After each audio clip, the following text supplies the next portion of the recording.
Benim sevdiğimin şiirin sözleri büyüdü sinemde, ne hallar oldu. Karınca yükünü fil çekmez oldu. Azdı zaman azdı, ne çağlar oldu.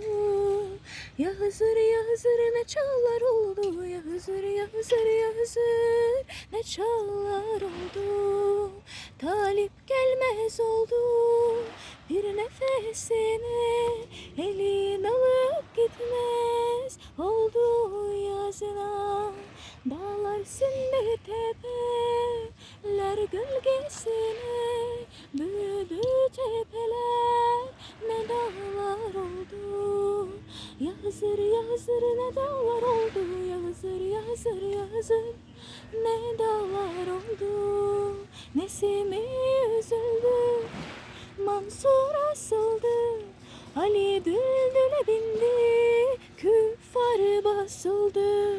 Nice ulusular arıktan kesildi, aktı kör pınarlar, ne çaylar oldu. Ya Hızır ya Hızır ne çaylar oldu. Ya Hızır ya Hızır ya Hızır ne çaylar oldu.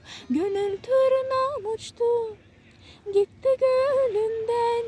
Bülbül vazgeçer mi Gonca gülünden? Abdal Pir Sultanım çarkın elinde, dideler yaş döktü, kanallar oldu. Ya Hızır ya Hızır kanallar oldu. Ya Hızır ya Hızır ya Hızır kanallar oldu.